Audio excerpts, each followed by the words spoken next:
அவுது பில்லாஹி மினஷ் ஷைத்தானிர் ரஜீம். பிஸ்மில்லாஹிர் ரஹ்மானிர் ரஹீம். பேரன்புக்குரிய சகோதரர்களே, சகோதரிகளே, அஸ்ஸலாமு அலைக்கும் வரஹ்மத்துல்லாஹி வபரகாத்துஹு.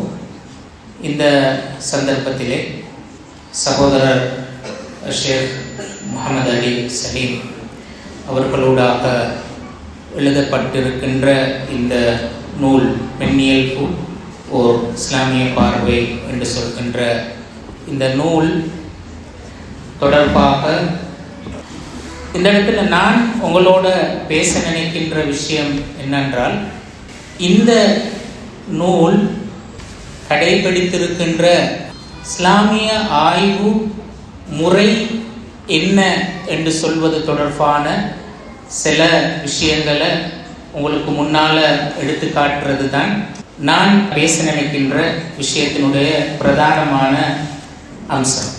பொதுவாக நாங்கள் இஸ்லாத்தில் இந்த இஜ்திஹாத் என்ற இந்த சொல்லை நாங்கள் நிறைய கேட்டிருப்போம். இஜ்திஹாத் என்று சொன்னால் பொதுவாக நாங்கள் அதை சட்ட பகுதியோடு மாத்திரம்தான் அநேகமாக தொடர்படுத்தி பார்க்கின்ற பார்வை எங்களிடத்தில் இருக்கிறது. ஆனால் உண்மை அப்படி அல்ல. அது முழுமையாக இஸ்லாம் எங்களுக்கு கற்றுத்தருகின்ற ஒரு ஆய்வியல் அணுகுமுறை ஒன்றுதான் இஜ்திஹாத் என்று சொல்கிறது. அந்த வகையில் இந்த நூலும் குறிப்பிட்ட ஒரு ஆய்வு அணுகுமுறையை கடைபிடித்து இருக்கின்றது. நாங்கள் இஸ்லாமிய ஆய்வு என்று சொல்லி பேசுகின்ற நேரத்தில் அதில் இருக்கின்ற ஒரு முக்கியமான வேறுபாடு என்ன என்று சொன்னால், எனது புரிதலின் அடிப்படையில் இப்படி ஒரு முக்கியமான வேறுபாடு இருக்கின்றது. இஸ்லாத்தினுடைய ஆய்வு என்று சொல்வது எங்களுக்கு ஆய்வு செய்வதற்கான மிக முக்கியமான ஒரு சோர்ஸ் இருக்கிறது. அது குர்ஆனும் சுன்னாவும்.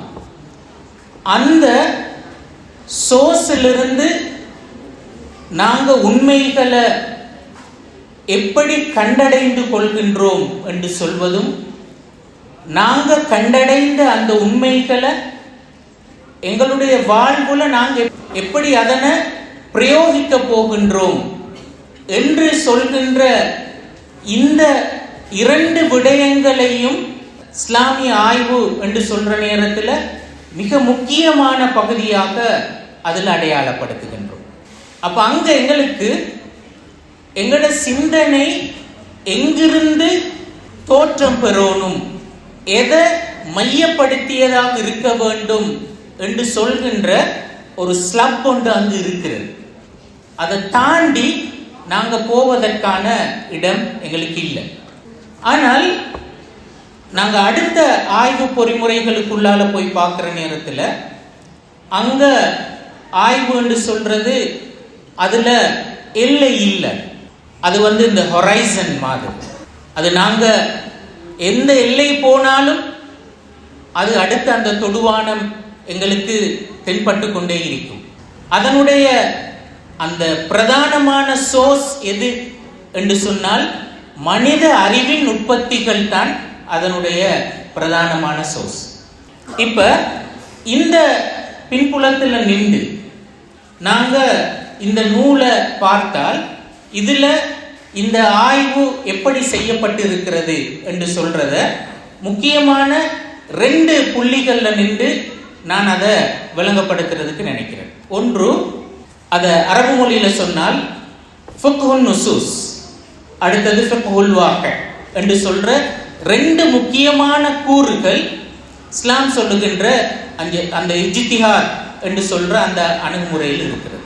ஃபிக்ஹுன் நுசூஸ் என்று சொல்றதனுடைய பொருள் என்ன? சட்ட வசனங்கள். அது குர்ஆனாக இருக்கலாம், சுன்னாவாக இருக்கலாம். குர்ஆனுடைய சுன்னாவுடைய அந்த வசனங்களை நாங்கள் எப்படி புரிந்து கொள்கின்றோம், அதை விளங்கிக் கொள்வதற்கான அணுகுமுறை என்ன என்று சொல்வது ஃபிக்ஹுன் நுசூஸ். ஃபிக்ஹுல் வாक़ி என்று சொல்வது அதனை புரிந்து கொள்கின்ற நேரத்திலேயும் சரி, அதனை அமுல்படுத்துகின்ற நேரத்திலேயும் சரி, நாம் வாழுகின்ற சூழலை நாங்கள் எப்படி புரிந்து கொள்கின்றோம் என்று சொல்வது.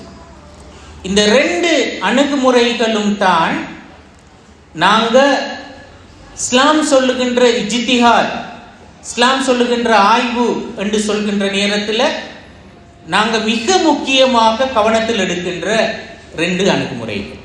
இதில் நாங்கள் எப்படி அல் குர்ஆன் வசனம் ஒன்றை புரிந்து கொள்ள வேண்டும், அல்லது ஒரு ஹதீஸை எப்படி நாங்கள் புரிந்து கொள்ள வேண்டும், அல்லது பொதுப்படையாக நாங்கள் சொன்னால் வஹியை நாங்கள் எப்படி விளங்கி கொள்ள வேண்டும் என்று சொல்வதில் இமாம்களுக்கு மத்தியில் பல்வேறு வித்தியாசமான அணுகுமுறைகள் கடைபிடிக்கப்பட்டிருக்கின்றன.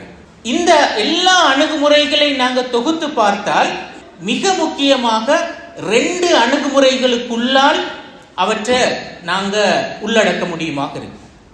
அதில் முதலாவது அணுகுமுறையாக இமாம்கள் சொல்லுவார்கள் மன்ஹஜியத்துல் அல்ஃபால், அடுத்தது மன்ஹஜியத்துல் மஆனி என்று சொல்லுவோம். மன்ஹஜியத்துல் அல்ஃபால் என்று சொன்னா ஒரு குர்ஆன் வசனத்தில் வஹியை நாங்கள் எப்படி விளங்கிக் கொள்கின்றோம் என்பதில் அது பேசுகின்ற மொழி இருக்கின்றது. அந்த மொழியியல் விதிகளின் அடிப்படையில் நேரடியாக அது என்ன பொருளை சொல்கிறது என்ற அந்த அடிப்படையில் அதனை பொருள் கோடல் செய்தல் என்று சொல்வது முதலாவது அணுகுமுறை. 2வது அணுகுமுறை மன்ஹஜியத்துல் மஆனி என்று சொல்வது அந்த குறிப்பிட்ட அந்த வசனத்தின் ஊடாக நாடப்படுகின்ற நோக்கம் என்ன, அந்த வசனத்துக்கான நியாயம் என்ன, காரணம் என்ன என்று சொல்கின்ற அந்த அடிப்படையில் அதற்கு பொருள் கோடல் செய்தல் என்று சொல்வது 2வது அணுகுமுறை. இந்த 2 அடிப்படைகளையும் வஹி விளங்கி கொள்ளப்பட்டிருக்கிறது. இப்போ இதில் நாங்கள் இப்படி வித்தியாசமான இந்த அணுகுமுறைகள் ஏன் தோற்றம் பெற்றன, வஹியை விளங்குறதற்கு நாங்கள் ஏன் ஒரே அணுகுமுறை கடைபிடிக்கப்பட்டிருக்க கூடாது, வித்தியாசமான அணுகுமுறைகள் ஏன் வந்தன? இங்குதான் நாங்கள் ஒரு விஷயத்தை சிம்பிளா புரிஞ்சு கொள்றோம். மனித படைப்பியல்புல கூட அல்லாஹு தாலா எல்லா மனிதர்களும் சிந்திக்கின்ற புரிந்து கொள்கின்ற பாங்குகளை இயல்புகளை ஒரே மாதிரி வடிவமைத்தது இல்லை. ஒவ்வொரு மனிதனும் அவன் புரிந்து கொள்கின்ற பாங்கும் சிந்திக்கின்ற பாங்கும் வித்தியாசப்படுகின்றன.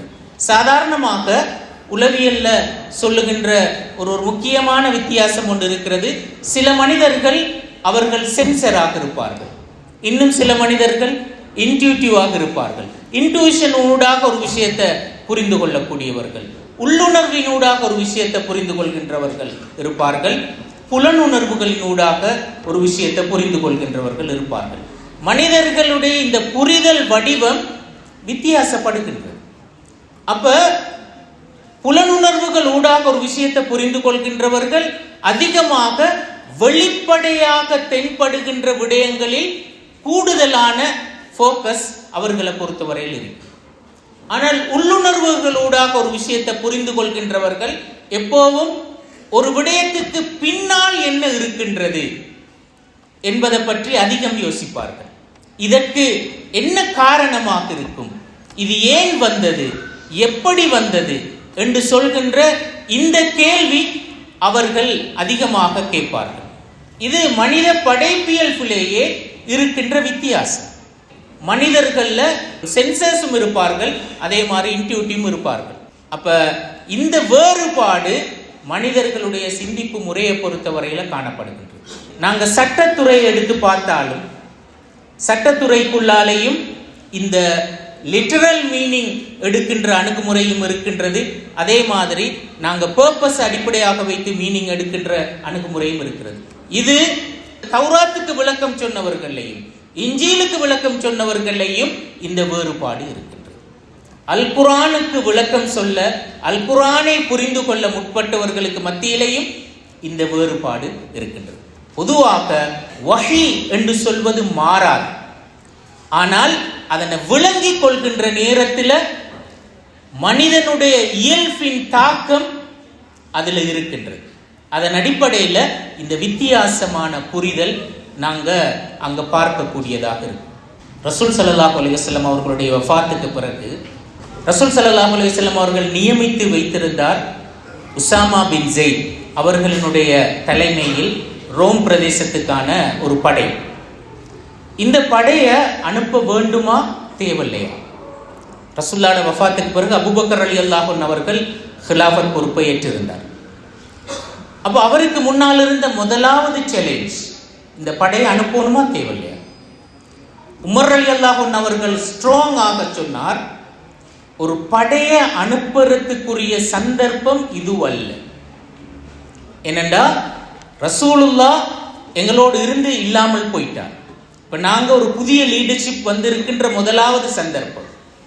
இப்போ எங்களோட உள்ளுக்குள்ள மதீனாவை பாதுகாத்தல், எங்களோட மக்களை திசை மாறாமல் அவர்களோட நம்பிக்கையில சலனங்கள் ஏற்படாமல் பாதுகாத்தல் மிக முக்கியமானது. அந்த வகையில படை அனுப்புறத கொஞ்சம் தாமதித்து யோசிப்போம். இப்ப தேவையில்லை. என்னடா இப்ப நாங்க படை அனுப்பினா நிறைய பேர் போயிருவாங்க. அந்த படையில பெருந்தொகையான ஆண்கள் வெளியில போய்த்துருவாங்க. அப்ப எதிரிகள் மதீனாவை தாக்குவதற்கான ஒரு நல்ல சந்தர்ப்பமாக அது இருக்கும். எனவே இது ஒரு படை நடத்துவதற்கு பொருத்தமான சந்தர்ப்பம் அல்ல என்பதில் உமர் ரலியல்லாஹு அன்ஹு அவர்கள் மிச்சம் ஸ்ட்ராங்காக இருந்தார். அவரோட நிறைய சஹாபாக்கள் அந்த கருத்தில் இருந்தார். ஆனால் அபூபக்கர் ரலியல்லாஹு அன்ஹு அவர்கள், உஸாமா ரலியல்லாஹு அன்ஹு அவர்கள் வந்து கேட்டார் அபூபக்கர் ரலியல்லாஹு அன்ஹு அவர்களிடத்துல, நீங்க எனக்கு என்ன சொல்றீங்க? அப்ப அவர் சொன்னார், என்னடா ரசூலுல்லாஹ் உங்களுக்கு என்ன சொன்னாரோ அதை அப்படியே செய்யுங்க. அவருடைய கட்டளையில ஒரு விஷயத்தை கூட்டவும் நான் நினைக்க மாட்டேன், குறைக்கவும் நான் நினைக்க மாட்டேன். அதை அப்படியே அமுல்படுத்துங்க என்று சொன்னார். அந்த படை நடாத்தப்பட்டது, வெற்றியோடு திரும்பி வந்தார்கள். இந்த பாருங்க, இந்த இடத்துல உமர் ரலியல்லாஹு அன்ஹு அவர்கள் எப்படி யோசித்தார்கள், அபூபக்கர் ரலியல்லாஹு அன்ஹு அவர்கள் எப்படி யோசித்தார்கள்? ரசூலுல்லாஹ்வினுடைய வார்த்தையை புரிந்து கொள்வதில், அதனுடைய நேரடியான வசனங்களில் அவர் என்ன சொன்னார் அதனை அமுல்படுத்துறது தான் எங்கட முதலாவது கடமை என்று யோசித்தார் அபூபக்கர் ரலியல்லாஹு அன்ஹு அவர்கள். உமர் ரலியல்லாஹு அன்ஹு அவர்கள் யோசித்தார், அப்படி அல்ல.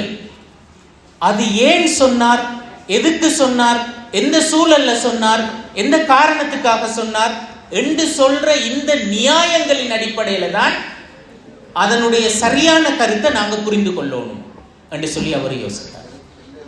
அந்த நேரத்தில் அபூபக்கர் ரலியல்லாஹு அன்ஹு அவர்களுடைய கருத்து சரியாக இருந்தது, அதனை அமுல்படுத்தினார். இன்னொரு சம்பவத்தை பாருங்க. அதே அபூபக்கர் ரலியல்லாஹு அன்ஹு அவர்கள், உமர் ரலியல்லாஹு அன்ஹு அவர்கள் அல் குர்ஆனை ஒன்று திரட்ட வேண்டுமா தேவையில்லையா? அபூபக்கர் ரலியல்லாஹு அன்ஹு அவர்கள் தயங்கினார் அந்த வேலையை செய்கிறது. ஏன்? ரசூல் ஸல்லல்லாஹு அலைஹி வஸல்லம் அவர்கள் இப்படி ஒரு வேலையை செய்யவும் இல்லை, செய்ய சொல்லவும் இல்லை. இது முக்கியம் என்று இருந்தா ரசூலுல்லாஹ்வை அந்த வேலையை செஞ்சிருப்பாரே, ஏன் செய்யல? அப்ப அபூபக்கர் ரலியல்லாஹு அன்ஹு யோசிச்சா, நாங்க இதை செய்வது முக்கியமா? நாங்க ரசூலுல்லாஹ் கட்டளை இடாத ஒரு விஷயத்தை ஏன் செய்ய வேண்டும்? இதான் அவருடைய தர்க்கமாகிறது. உமர் ரலியல்லாஹு அன்ஹு அவர்கள் சொன்னார்கள், வல்லாஹி ஃபீஹி கைர். அப்படி இல்லை, இதில் ஒரு கைர் இருக்கிறது. என்ன அந்த கைர்? யுத்தங்கள் நிறைய நடக்கின்றன, நிறைய அல் குர்ஆனை ஹிஃபுல் செய்த சஹாபாக்கள் ஷஹீதாகிறார்கள். அப்போ அல் குர்ஆன் எழுத்துருவில் பாதுகாக்கப்படாத போது, மனிதர்களோட மன்னத்தில் மட்டுமே இருந்தால், மனிதர்களின் வஃபாத்தோடு அல் குர்ஆனும் அழிந்து போவதற்கான வாய்ப்பு இருக்கிறது. அப்போ அல் குர்ஆனை அடுத்த பரம்பரைக்கு கொடுப்பது எங்களுடைய கடமை. அதற்கு அதை எழுத்துருவில் கொண்டு வருவதுதான் மிகவும் பொருத்தமானது என்று அவர் சொன்னார். அப்ப அவருடைய தர்க்கத்தை பாருங்க, இவருடைய தர்க்கத்தை பாருங்க. அப்ப இவர் சிந்தித்தது சென்சர். அபூபக்கர் ரலியல்லாஹு அன்ஹு அவர்கள் சென்சர், உமர் ரலியல்லாஹு அன்ஹு அவர்கள் இன்ட்யூட்டிவ். அவர் இன்ட்யூஷனை அந்த பேஸ் பண்ணி அவர் யோசிச்சார். இந்த வேறுபாடு இருக்கிறது. அப்ப எனவே ஒவ்வொரு வஹீனுடைய ஒவ்வொரு வசனத்தையும் புரிந்து கொள்வதில் மனிதர்கள் இந்த வேறுபாடு இருப்பது நியாயமான. அந்த வகையில தான் இமாம்களுக்கு மத்தியிலேயும் இந்த மொழியியல் விதிகளின் அடிப்படையில் வஹியை புரிந்து கொள்ளுதல் என்று சொல்வதும், அதற்கு பின்னால் உள்ள நோக்கங்கள் காரணங்களின் அடிப்படையில் வஹியை புரிந்து கொள்ளுதல் என்று சொல்கின்ற இந்த 2 அணுகுமுறைகள் தோற்றம் பெற்றதை நாங்கள் காணுகின்றோம். இந்த 2 அணுகுமுறையும் சிக்கலானது என்று சொல்வதற்கில்லை. ரெண்டுமே மனிதனுடைய படைப்பியல்பின் அடிப்படையில் வந்த வித்தியாசமான 2 அணுகுமுறைகள் தான். ஆனால் ஒரு விஷயத்தை நாங்கள் புரிந்து கொள்ளணும் என்னென்றால், இந்த இடத்துல நாங்கள் இந்த 2 அணுகுமுறைகளும் சரி என்று சொல்வதன் ஊடாக இந்த 2 அணுகுமுறைகளையும் தோன்ற முடியுமான இருவேறு தீவிர நிலைகள் அவற்றையும் நாங்கள் அங்கீகரிக்கின்றோம் என்று சொல்வதுவா? அப்படி இல்லை. அதாவது அது இன்னொரு வகையில் சொன்னால், இமாம் ஷாத்திபி ரஹ்மத்துல்லாஹி அவர்கள் சொல்ற ஒரு முக்கியமான ஒரு வரையறை ஒன்று இருக்கு. அவர் சொல்லுவார் என்னடா, இந்த 2 அணுகுமுறையும் சரிதான், ஆனால் ஒரு முக்கியமான கண்டிஷன் இருக்கிறது. என்ன அந்த கண்டிஷன்? நாங்க மொழி அடிப்படையில் நின்று ஒரு விஷயத்தை புரிந்து கொள்கின்ற நேரத்தில் அது எந்த சந்தர்ப்பத்திலும் அதனுடைய நோக்கத்தை இழக்க செய்வதாக இருக்கக்கூடாது. அதே மாதிரி ஒரு வசனத்தை அதனுடைய நோக்கத்தின் அடிப்படையில் நின்று புரிந்து கொள்கின்ற நேரத்தில் மொழியியல் விதிகளை இழக்க செய்வதாக அந்த புரிதல் ஒரு நாளும் இருந்துவிடக் கூடாது. ஒன்று இன்னொன்றை முழுமைப்படுத்துவதாக இருக்கின்ற பொழுதுதான் அந்த 2 புரிதலும் சரியானது என்று இமாம் ஷாத்திபி சொன்னார். அப்ப ஒன்று இன்னொன்றை முழுமைப்படுத்தணும். இந்த இடத்துல தான் இமாம்கள் சொன்ன இன்னொரு முக்கியமான ஒரு விஷயம் ஒன்று இருக்கிறது. அல் இஜ்திஹாத் அல் ஜமாஇ. தனி மனித ஆய்வை விடவும் ஷரியாவுல மிகச்சிறந்தது கூட்டு ஆய்வு. இஜ்திஹாத் ஜமாஇயாக இருக்கின்ற நேரத்தில் தான் அது முழுமை அடைகிறது. அந்த வகையில் நாங்கள் இப்போ மதுஹபுகள் என்று சொல்லுவோமே, ஹனஃபி மதுஹபாக இருக்கலாம், மாலிக் மதுஹபாக இருக்கலாம், ஷாஃபி மதுஹபாக இருக்கலாம், ஹம்பலி மதுஹபாக இருக்கலாம், பிரபல்யமான 4 மதுஹபுகள். இந்த ஒவ்வொரு மதுஹபும் தனி மனிதனால் உருவாக்கப்பட்டவையா? இல்லை. எல்லா மதுஹபுகளும் ஒரு கூட்டு வடிவத்தில் தோற்றம் பெற்றவை தான். இமாம் அபூ ஹனீஃபா அவருடைய மாணவர்கள் எல்லாரும் சேர்ந்து அவங்க ஒரு கூட்டான வடிவத்தில் தான் தங்களுடைய ஆய்வுகளை செய்திருக்கிறார். ஒவ்வொரு மாணவரும் ஏதோ ஒரு துறையில் சிறப்பு தேர்ச்சி பெற்றவராக இருந்திருக்கிறார். அந்த எல்லாரையும் ஒன்று சேர்த்து அவர்களுடைய ஆழமான கலந்துரையாடல்களுக்கு பிறகுதான் அவர்களுடைய ஃபத்துவாக்கள் வெளியிடப்பட்டிருக்கின்றன. ஹனஃபி மதுஹப்ல பிரபல்யமான நூல் அல் ஹிதாயா என்று சொல்கின்ற நூல். அந்த நூல் அந்த அனைவருடைய கலந்துரையாடல்களின் அடிப்படையில் பெறப்பட்ட முடிவுகளின் தொகுப்பு. இதுதான் இஸ்லாம் சொல்லுகின்ற அந்த ஆய்வு முறைமை, அந்த ஆய்வு கலாச்சாரம். இந்த ஆய்வு கலாச்சாரத்தை தான் நான் சொன்னது போல எல்லா மதுஹபுகளையும் காணுகின்றோம். அதுல ஒவ்வொருத்தருக்கு ஒவ்வொருத்தர் வித்தியாசம் இருந்திருக்கிறது. இமாம் ஷாஃபியை நாங்கள் எடுத்தோம் என்றால், இமாம் ஷாஃபியினுடைய ஆய்வு அணுகுமுறைகள்ல கூடுதலாக அவர் மொழியியல் விதிகளை பின்பற்றியமை அடுத்த பக்கத்தை விடவும் அதிகமாக இருக்கிறது. ஆனால் ஷாஃபி மதுஹபுக்குள்ளால பிற்பட்ட காலத்தில் வந்த இமாம் ஜுவைனியாக இருக்கலாம், இமாம் கஸாலியாக இருக்கலாம், இமாம் இஸ்ஸிப்னு அப்துல் சலாமாக இருக்கலாம், இவர்கள் அனைவருமே இலக்கு, நோக்கம், காரணம், நலன் போன்ற காரணிகளை மையப்படுத்தி தங்களுடைய ஆய்வுகளை முன்வைத்தவர்கள். ஒவ்வொரு மதுஹபுக்குள்ளாலேயும் இந்த வேறுபட்ட இயல்புகள் காணப்பட்டு இருக்கின்றன.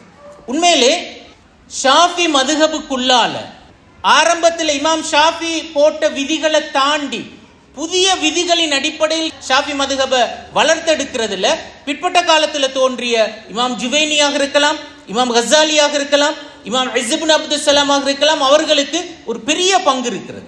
அதே மாதிரி ஹம்பலி மதுஹபை நாங்கள் எடுத்தால் அந்த மதுஹபுக்குள்ளால நாங்க பிற்பட்ட காலத்துல இமாம் இப்னுல் கையிம், இமாம் இப்னு தைமியா போன்றவர்கள் அந்த மதுஹபை செழுமைப்படுத்துறதுல பெரிய பங்களிப்பு செய்திருக்கிறார்கள். இமாம் அஹ்மத் இப்னு ஹம்பலினுடைய இயல்புக்கும் இமாம் இப்னுல் கையிமுடைய இயல்புக்கும் இடையில் பாரிய அளவு வேறுபாடு இருந்திருக்கு. அதே மாதிரி நாங்க மாலிக் மதுஹப் எடுத்தாலும் இமாம் மாலிக்கினுடைய இயல்புக்கும் இமாம் ஷாத்திபியினுடைய இயல்புக்கும் இடையில வித்தியாசம் இருக்கிறது. இப்படி அவர்களுக்கு இடையில இந்த வித்தியாசத்தை நாங்கள் நிறைய பார்க்க. இப்போ உதாரணத்துக்கு பாருங்க, ஹனஃபி மதுஹபுக்குள்ளாலே அல்லது இமாம் அபு ஹனீஃபா அவர் உருவாக்கிய மிக முக்கியமான சட்ட விதிகளில் அல்லது அடிப்படைகளில் ஒன்று நாங்கள் சொல்லுவோம் அல் இஸ்திஹ்சான் என்று சொல்கின்ற அந்த விதி. அதாவது அது கியாஸ் தவறாக அமைகின்ற பொழுது பயன்படுத்தப்படுகின்ற ஒரு விதி இஸ்திஹ்சான் என்று. உங்களில் இஸ்லாம் பாடம் படித்த மாணவர்களுக்கு அது தெரிந்திருக்கு. இஸ்திஹ்சான் என்ற விதி மிக பெரும்பாலும் இலக்கை மையப்படுத்தின ஒரு சிந்திப்பு முறை. அது இப்ப இமாம் அபு ஹனீஃபா இந்த விதியை பயன்படுத்தினார். ஆனால் சத்து தரியா என்ற விதியை அவர் மறுத்தார். சத்து தரியாவும் இலக்கை மையப்படுத்தின காரணங்கள், ஒரு குறிப்பிட்ட காரணி அது நன்மைக்கு எடுத்து செல்கிறதா தீமைக்கு எடுத்து செல்கிறதா என்பதை வைத்து அந்த காரணியை நாங்க அனுமதிக்கலாமா இல்லையா என்று தீர்மானிக்கின்ற ஒரு அணுகுமுறை. இந்த அணுகுமுறையை இமாம் அபு ஹனீஃபா மறுத்தார். ஏன் மறுத்தார் என்றால், அவர் அந்த இடத்துல யோசித்தார் என்றால், ஒன்று என்ன விளைவை தருகிறது என்பதை வைத்து நாங்கள் சிந்திக்க வேண்டுமா, அல்லது அது அடிப்படையில் அனுமதிக்கப்பட்டதா இல்லையா என்பதை வைத்து நாங்கள் சிந்திக்க வேண்டுமா? அந்த இடத்தில் அவர் எப்படி யோசித்தார்? அந்த மொழியியல் விதிகளின் அடிப்படையில் யோசித்தார், விளைவுகளின் அடிப்படையில் யோசிக்கல. ஆனா இஸ்திஹ்சான்ல விளைவுகளின் அடிப்படையில் யோசித்தார். அப்ப பாருங்க, ஒரே மனிதனே ஒரு சந்தர்ப்பத்தில் விளைவின் அடிப்படையிலும் இன்னொரு சந்தர்ப்பத்தில் மொழியின் அடிப்படையிலும் சிந்திப்பதற்கு அதுவும் சாத்தியமாக இருக்கின்றது. ஆனால் இதுல முக்கியம் என்னண்டா, எங்களுக்கு ஒன்று இன்னொன்று முழுமைப்படுத்தும். அந்த இடத்துல கட்டாயம் ஒரு கூட்டு வடிவம் அவசியமாகிறது. இப்ப இந்த நான் சொன்ன இந்த அணுகுமுறையை இந்த புத்தகத்துக்குள்ளால நீங்க போய் தேடி பார்த்தீங்கன்னா, நான் பல இடங்கள்ல ஆச்சரியப்பட்ட உண்மை. குறிப்பாக இந்த கடைசி கட்டுரை, பெண்கள் மஹ்ரம் இல்லாம பிரயாணம் செய்யலாமா என்று சொல்கின்ற அந்த கட்டுரைய அவருடைய தர்க்கத்தை அவர் எப்படி முன் வச்சிருக்கிறார் என்று சொல்றத பார்க்கிற நேரத்தில் அதுல அந்த மொழியியல் உண்மைகளையும் அவர் எந்த இடத்திலுமே மறுக்கல. அதே நேரத்தில் அந்த ஒவ்வொரு மொழிக்கு பின்னாலும் இருக்கின்ற காரணம், நோக்கம், நலன் சார்ந்த உண்மைகளையும் அங்கு மறுக்கல். இந்த ரெண்டையும் ஒன்று இன்னொன்றை முழுமைப்படுத்துகின்ற வடிவத்தில் தான் அவருடைய தர்க்கத்தை அங்க கொண்டு வந்திருக்கிறார். அதுதான் இதுல அவர் கடைபிடித்திருக்கின்ற மிக அழகான ஒரு சட்ட அணுகுமுறை என்று சொல்லி நான் காண்கிறேன். அப்ப இது இமாம் ஷாத்திபி பேசின அந்த விதியை அழகாக பிரதிபலித்த ஒரு இடமாக நான் அதை காணுகின்றேன். இது ஒரு உதாரணம் தான் நான் சொன்னேன். இது போன்ற அந்த எல்லா இடத்திலையுமே இந்த இந்த உண்மையை நாங்கள் பொதுவாக இந்த புத்தகத்துக்குள்ளால அவதானிக்க முடியும். இது முதலாவது விஷயம். ரெண்டாவது விஷயம், இதில் நான் சொன்ன ரெண்டாவது முக்கியமான அணுகுமுறை இந்த ஃபிக்ஹுல் வாக்கி என்று சொல்ற விஷயம். ஃபிக்ஹுல் வாக்கி என்று சொன்னால் நாங்கள் கண்டெக்ஸ்ட் என்று சொல்லுவோம். நாங்கள் வாழுகின்ற சூழலை புரிந்து கொள்ளுதல் என்று சொல்லுவோம். அதில் முதலாவது ஒரு முக்கியமான விஷயம் என்னென்னா, சாதாரணமாகவே நாங்கள் ஃபிக் என்று சொல்கிற நேரத்திலேயே ஒரு விஷயம் சொல்லுவோம். ஃபிக் என்று சொன்னால் நாங்கள் எங்களோட பாசையில் சொல்கிறது எங்களோட அன்றாட வாழ்க்கைக்கான சட்டங்களை நாங்கள் பெறுதல் என்று சொல்கிறோம். அது சரிதான். ஆனால் இப்போ நாங்கள் எங்களோட சமூக சூழலில் சட்ட அறிஞர் என்று சொன்னால் நாங்கள் யாரை சொல்கின்றோம்? எங்களோட வாழ்க்கையில் இன்று நான் எதிர்கொள்ளுகின்ற பிரச்சினைக்கு தீர்வு சொல்கின்றவர் என்பவரை நாங்கள் சட்ட அறிஞர் என்று சொல்கின்றோமா, அல்லது வரலாற்று காலப்பகுதியில் பேசிய சட்டங்களை தெரிந்து வைத்திருக்கின்றவரை நாங்கள் சட்ட அறிஞர் என்று சொல்கின்றோமா என்று சொல்ற ஒரு கொஸ்டின் ஒன்று இருக்கு. ஃபிக்ஹ் என்று சொன்னாலே இன்றைய வாழ்வுக்கு எனக்கு தேவையான சட்டங்கள் தீர்வுகள் என்னவோ அதனை பெற்றுக்கொள்ளுதல், அதற்கான ஆய்வை மேற்கொள்ளுதல் என்று சொல்வதுதான் ஃபிக்ஹ் என்று சொல்வது. ஃபிக்ஹுல் வாக்கி என்று சொல்வது இன்றைய பிரச்சினைக்கான தீர்வை கண்டுகொள்ளுதல் என்று சொல்வது ஃபிக்ஹுல் வாக்கியில முதன்மையான பொருள் அதுதான். இமாம் இப்னுல் கையிம் ரஹ்மஹுல்லாஹ் அவர்கள் ஒரு அழகான ஒரு உதாரணம் சொல்லுவார். ஒரு மருத்துவர் ஒரு மருந்து பற்றி அவர் கற்றிருக்கிறார். இப்ப அவரிடத்துல வரக்கூடிய நோயாளிகளுக்கு எல்லாம் அந்த மருந்தை கொடுத்து அவர் சிகிச்சை அளிக்க முடியுமா? அவரிடத்தில் இருப்பது ஒரு மருந்து அல்லது ஒரு 10 மருந்து இருக்கிறேன்னு வச்சுக்கொள்ளுங்க. அந்த 10 வகையான மெடிசினையும் வைத்துக்கொண்டு அவரிடம் வருகின்ற எல்லா நோயாளிக்கும் அவர் சிகிச்சை அளிக்க முடியுமாண்டா? கண்டிப்பா முடியாது. அளிச்சாரண்டா பிரச்சனை தான். ஏன்? அவர் ஒவ்வொரு மனிதனுடைய பிரச்சனை என்னவோ அதுக்கு தானே சிகிச்சை அளிக்கணும். இவரிடம் என்ன மருந்து இருக்கிறதுவோ அதை கொடுக்கிறதல்ல மருத்துவருடைய வேலை. இது சிம்பிளா நாங்க எல்லாருமே ஒத்துக்கொள்கின்ற உண்மை.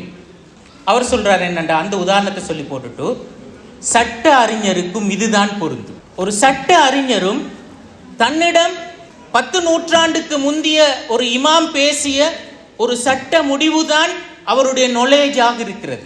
அந்த நாலேஜை வச்சுக்கொண்டு இப்ப இருக்கின்ற ஒரு பிரச்சனைக்கு அவர் அதை எடுத்து கொடுக்கிறார் என்று சொன்னால் அங்க பிரச்சனைக்குரிய தீர்வையா நான் கொடுக்கின்றேன் என்று சொல்ற ஒரு கொஸ்டின் வருகிறது.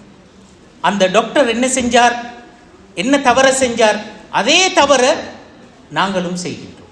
அவரை நாங்க மருத்துவர் என்று சொல்றதும் இல்லை, இவரை நாங்க ஃபக்கீஹ் என்று சொல்றதும் இல்லை. அந்த சந்தர்ப்பத்தில் இன்றைக்கு உண்மையிலே நான் ஏற்கனவே சொன்னது மாதிரி நிறைய பேர் எப்படி இருக்கிறார்கள் என்று சொன்னால், நான் அந்த கிதாபை படிச்சிருக்கிறேன், இந்த நூலை நான் படிச்சிருக்கிறேன் என்று சொல்வதுதான் ஒருத்தருடைய நாலேஜ் என்று இருக்கிறது. ஆனா அதை தாண்டி இன்றைய பிரச்சனைக்கு நான் என்ன தீர்வை சொல்கின்றேன், அதற்கு என்னுடைய ஆய்வு அணுகுமுறை என்ன என்பதுதான் முக்கியமானது. அவர்தான் ஃபக்கீஹ். அதுதான் நாங்க கவனத்தில் கொள்ள வேண்டிய முக்கியமான விஷயம். இந்த உண்மை எங்களுடைய சட்ட அணுகுமுறைகளில் கடைபிடிக்காத போது நடைமுறையை நாங்கள் கருத்தில் கொள்ளவில்லை, கண்டெக்ஸ்ட் விட்டுட்டு நாங்கள் வெளியில போய்த்திருக்கிறோம் என்று பொருள். ஃபிக்ஹுல் வாக்கி என்று சொல்வதில் இது முதலாவது விஷயம். இரண்டாவது ஒரு விஷயம் இமாம்கள் சொல்வார்கள் என்றால் 2 விஷயங்கள். ஒன்று தகீஃபுல் வாக்கி, அடுத்தது அல் இர்திகா பில் வாக்கி என்று சொல்ற 2 விஷயங்களை சொன்னார். அதாவது சூழல் அதற்கு ஏற்ப நாங்க பொருந்தி போதல் என்று சொல்ற ஒரு விஷயத்தை நாங்க கடைபிடிக்கணும். எங்களோட சட்ட அணுகுமுறைகளின் போது, அதாவது ஃபத்வா வழங்குகின்ற போது சூழல் எப்படி இருக்கிறது, அந்த சூழலில் மனிதன் என்ன பிரச்சனையை எதிர்கொள்கின்றான், அந்த பிரச்சனைக்கு ஏதுவான தீர்வுகளை பெற்றுக் கொடுக்கின்றவர்களாக நாங்கள் இருக்கோம். அது தகீஃபுல் வாக்கி என்று சொன்னார்கள். இப்ப இமாம் இப்னுல் கையிம் சொல்வது போல, சூழல் மாறுகின்ற நேரத்தில், காலம் மாறுகின்ற நேரத்தில், இடம் மாறுகின்ற நேரத்தில், பழக்க வழக்கங்கள் மாறுகின்ற நேரத்தில், எண்ணங்கள் பர்பஸ் மாறுகின்ற நேரத்தில் சட்டங்கள் மாற வேண்டும்.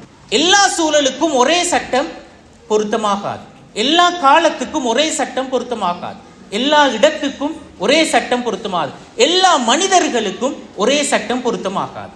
அப்ப இந்த சூழலுக்கு ஏற்ப சட்டம் வித்தியாசப்படும்.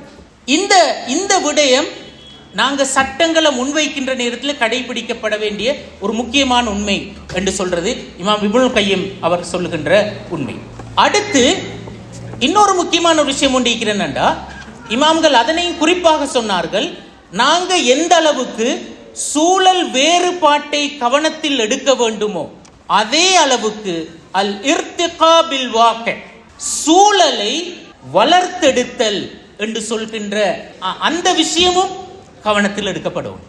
என்னடா இஸ்லாத்தோட நோக்கமே என்ன? இருக்கிற சூழல் அப்படியே மெயின்டைன் பண்றதா இஸ்லாத்தோட நோக்கம்? அப்ப அதுக்கு வஹி வரணுமா? தேவையில்லை. வஹி ஏன் இறங்கியது? மனித சமூகத்தை வழிகேட்டிலிருந்து நேர்வழிக்கு எடுத்து செல்லதானே வஹி இறங்கியது. எனவே மனித சமூகம் இருக்கின்ற சூழலிலிருந்து அவர்களை மேலெழுந்து வர செய்ய வேண்டும், அவர்களை வழிநடாத்தி எடுத்து வர வேண்டும். இருக்கின்ற சூழலில் இருந்து அவர்களை நாங்க மேலெடுத்து வர வேண்டும் என்று சொல்கின்ற விஷயம் அங்க நடக்கும். இது ஃபிக்ஹுல் வாக்கி என்று சொல்ற நேரத்தில் நாங்க கவனத்தில் எடுக்க வேண்டிய இன்னொரு முக்கியமான ஒரு விஷயம். இப்ப இந்த நூலை வாசிக்கின்ற நேரத்தில் இதுல முக்கியமான ஒரு கட்டுரை இருக்கிறது, இந்த குடும்ப தலையீடு சம்பந்தப்பட்ட கட்டுரை. இந்த குடும்ப தலையீடு சம்பந்தப்பட்ட கட்டுரையை நான் வாசிக்கிற நேரத்தில் அதுல ஒரு விஷயத்தை நான் புரிந்து கொண்டேன். என்னென்றால், இந்த குடும்ப தலையீடு என்ற அந்த பிரச்சனையிலிருந்து நாங்க மொத்தமாக எப்படி வெளிவர முடியும் என்று சொல்கின்ற வழிகாட்டல் அதுக்குள்ளால இருந்ததை அவதானிக்கக்கூடியதாக இருந்தது. அந்த அந்த தலைப்புல அது மிச்சம் ஹைலைட்டாக பேசப்பட்டு இருந்தது. ஏனைய தலைப்புகள்லையும் இந்த விஷயம் இருக்கிறது. இப்போ நாங்க சாதாரணமாக ஒருத்தர் ஒரு பிரச்சனையை வந்து சொல்றார், ரைட், நீங்க இப்படி செய்யுங்க அல்லது இப்படி செய்யவானம், இது ஹலால் இது ஹராம் என்று தீர்ப்பு சொல்வது இலகுவானது. ஆனா அதை தாண்டி மொத்தமாக ஒரு சமூகமாக இது போன்ற ஒரு பிரச்சனையிலிருந்து நாங்க எப்படி வெளியில வர வேண்டும், எங்களுக்கான வே அவுட் என்ன என்பதை பற்றி ஹோலிஸ்டிக் வியூவை நாங்க கொடுக்கிறது எப்படி?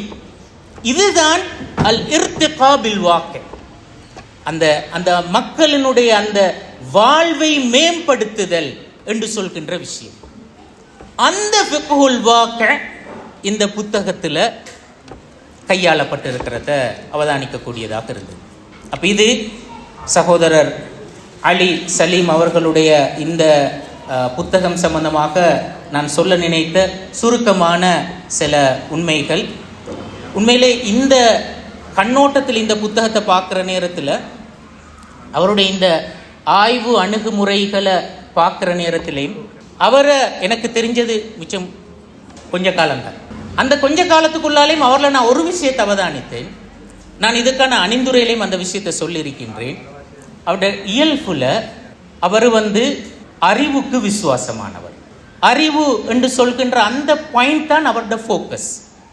அதை பேச போகிற நேரத்தில் அவர் இந்த பக்க விஷயங்களில் ஃபோக்கஸ் பண்ணுறது இல்லை. இன்னொன்றுக்கு ஹிண்ட் பண்ணுறதோ அல்ல இன்னொன்றுக்கு சாட்டுறதோ அல்லது இன்னொரு திசையில் அந்த விமர்சனத்தை எடுத்துகிட்டு போகிறதோ இது எல்லாத்தையும் விட்டுட்டு எது ஃபோக்கல் பாயிண்ட், அந்த பாயிண்டில் தான் அவருடைய அந்த எழுத்தும் பேச்சும் சுழல்றத பார்க்கக்கூடியதாக இருக்கிறது. அந்த வகையான குவாலிட்டி மனிதர்களில் மிக அரிதானது என்னுடைய அனுபவத்தில் நான் காண்றேன். அது அப்படியான ஒரு ஆளுமை எங்களுக்கு கிடைச்சிருக்கிறது. அல்லாஹு தாலா செய்த பெரிய அருள். அது உங்களுக்குள்ளிருந்து உங்களுக்கு கிடைச்சிருக்கிறது, உங்களுக்கு பெரிய ஒரு அருள். அந்த அருளை நீங்கள் சரியாக பயன்படுத்தி கொள்ளணும் என்று கேட்டு விடைபெறுகின்றேன். ஆஹிர் தவானா அல்ஹம்துலில்லாஹி ரப்பில் ஆலமீன். வஸ்ஸலாமு அலைக்கும் வரஹ்மத்துல்லாஹி வபரகாத்துஹு.